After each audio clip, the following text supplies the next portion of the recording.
Začneme tým trošku starším, pánom Milanom Holinďákom, ktorý je riaditeľom spoločnosti Premium poisťovníctvo, takže možno na úvod krátke predstavenie, prezentovanie seba, spoločnosti a prípadne nejaká ukážka. Nech sa páči.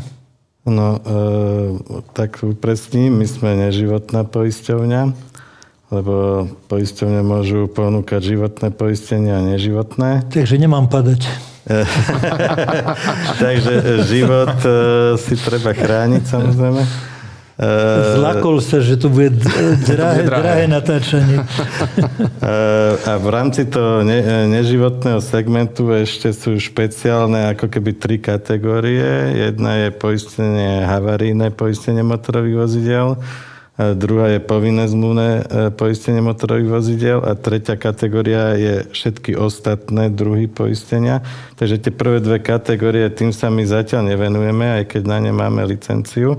Venujeme sa tým ostatným druhom a v rámci toho poistenie nehnuteľnosti, hnuteľných vecí a špeciálne aj poistenie zodpovednosti za škodu, ktorých je viacero druhov.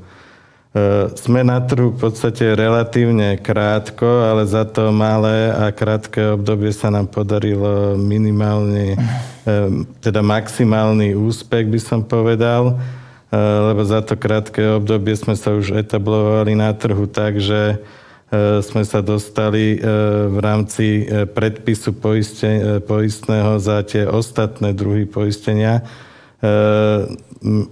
okolo 5. miesto na trhu, čo je za krátke obdobie 7 rokov mimoriadny úspech.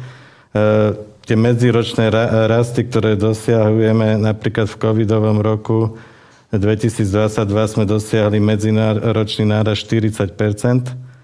Vy si ale hovorili, že život nepoisťujete. Nepoistujeme život, to je len tie ostatné druhy poistenia, čiže poistenie nehnuteľnosti a hnuteľných vecí a zodpovednosti za škodu. Minulý rok to bolo 33% medziročný náraz a tento rok očakávame okolo 22% medziročný náraz, čo nás už radí nie medzi nejaké malé poisťovne alebo nebodaj nejaké startupy, ale už medzi stredné poisťovne a stále proste sa snažíme rásť a robíme všetko preto, aby sa nám to darilo. Čiže ja by som pozval všetkých na našu prezentáciu, na konferenciu, kde si rozoberieme, čo sú príčiny tohto úspechu a ako sa nám to podarilo, pretože to, čo dosiahli štandardné poisťovne na trhu, tie nadnárodné za 30 rokov nám sa podarilo v podstate za tých 7 rokov. Čiže... Si mi zobral z otázku, nechcem ich menovať, ale moja otázka smerovala,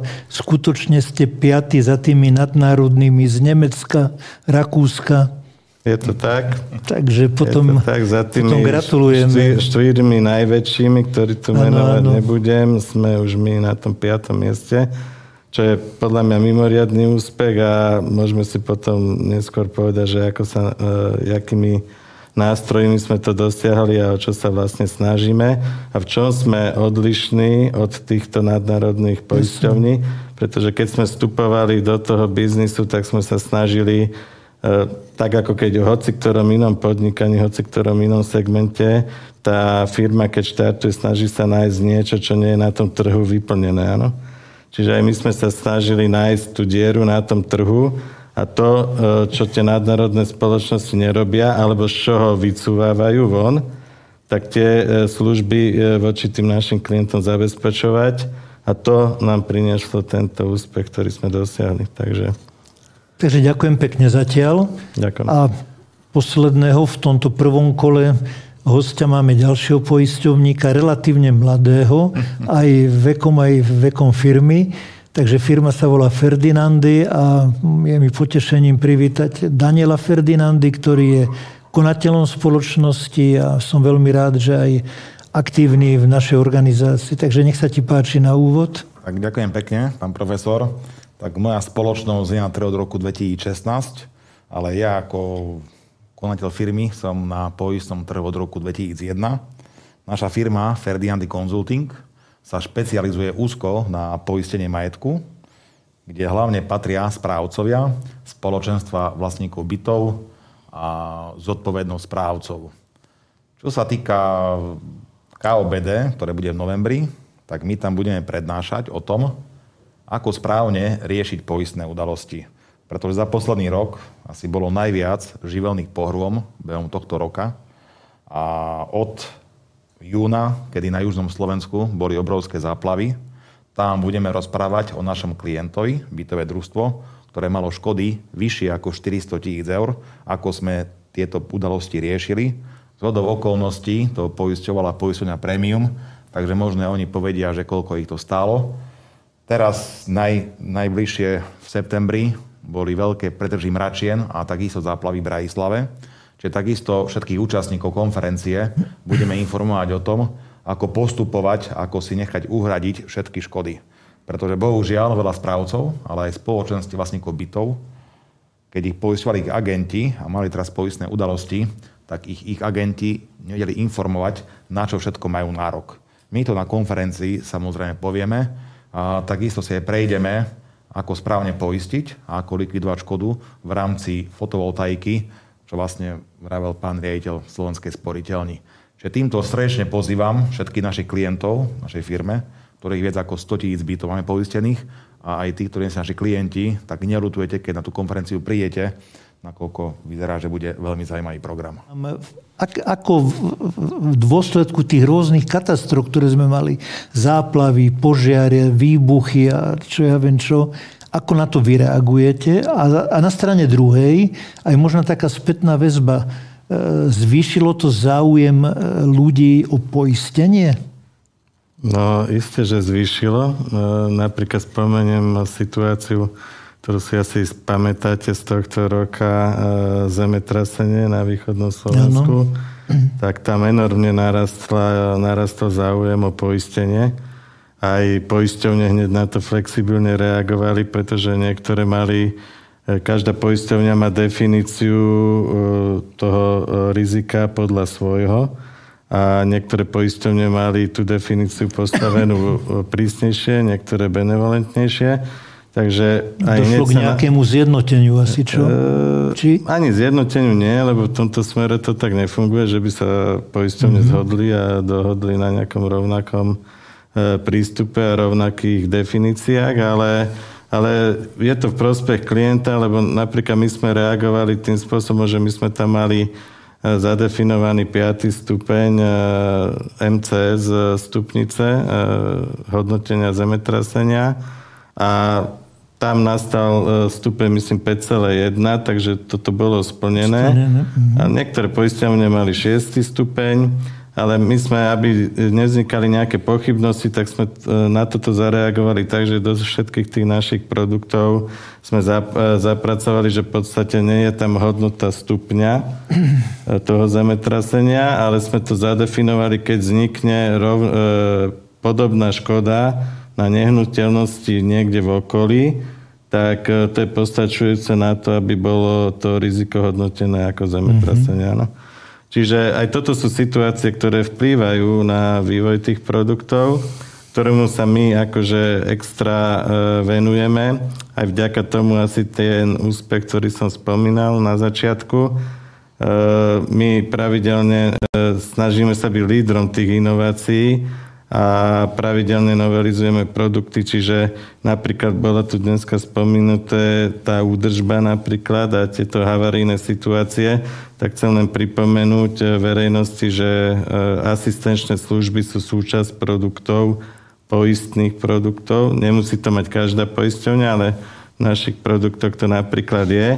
Čiže tieto asistenčné služby, akurát sme už niekoľko mesiacov jednaní s asistenčnou službou, aby sme novelizovali tento produkt, čiže zásah, keď vznikajú havarijné situácie, či už je to vodár, inštalatér, kurenár a kominár a podobné remeslá.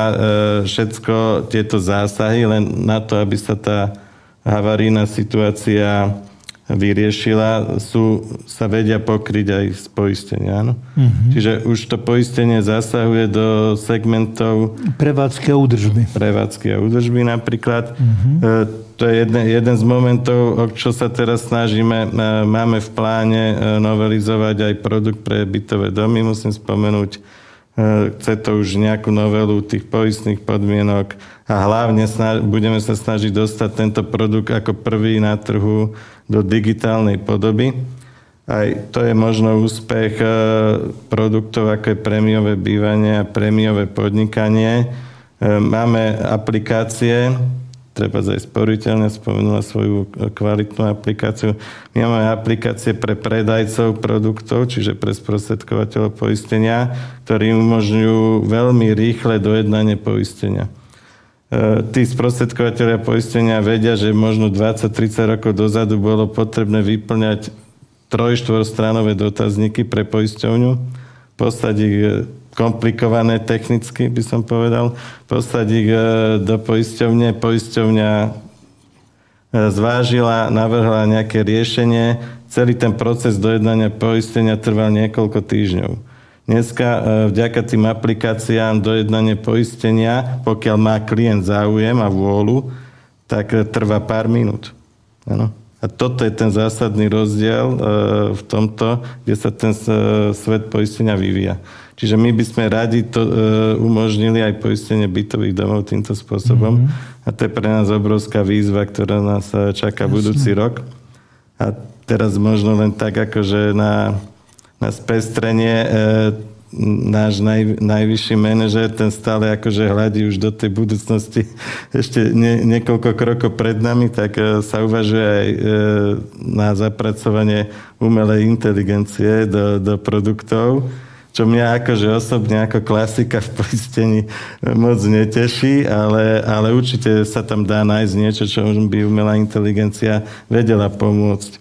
Aby ste tomu verejnosť rozumela, v minulosti sa všetky dáta o klientovi zberali ručne. Dneska aj tie aplikácie, ktoré máme, napríklad to prémiové podnikanie, zadáte IČO a on si z verejných zdrojov, tá aplikácia stiahne všetky údaje o klientovi. Áno? To už nemusí ten sprostredkovateľ poistenia vyhľadávať, aj keď dneska to má oveľa jednoduchšie, lebo to má na webe. V minulosti to musel proste manuálne nejako získavať od klienta, komunikáciu s klienta. Dneska to všetko stiahne tá aplikácia. A niečo podobné sa budeme snažiť urobiť aj v tých bytových domoch, aby čo najviac stiahla tá aplikácia a treba aj prepojenie na list vlastníctva a podobne.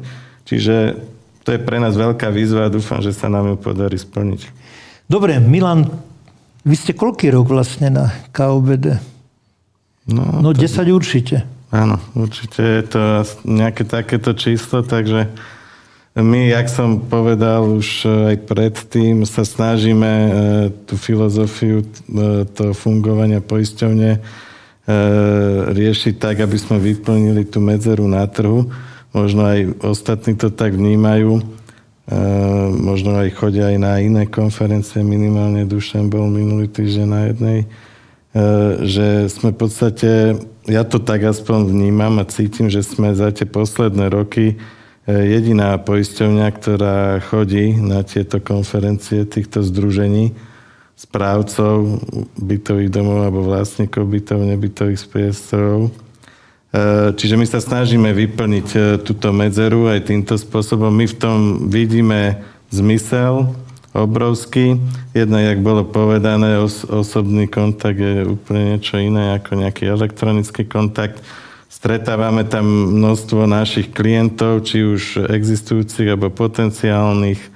Je tam príjemná atmosféra, kde si človek v kľude môže povyprávať aj o poistení, ale aj o iných veciach ako a vymeniť si nejaké názory. Čiže pre nás je to veľmi vítaná súčasť našeho fungovania a možno sa niekto podivie, ale dáva nám to aj spätné väzby do produktov.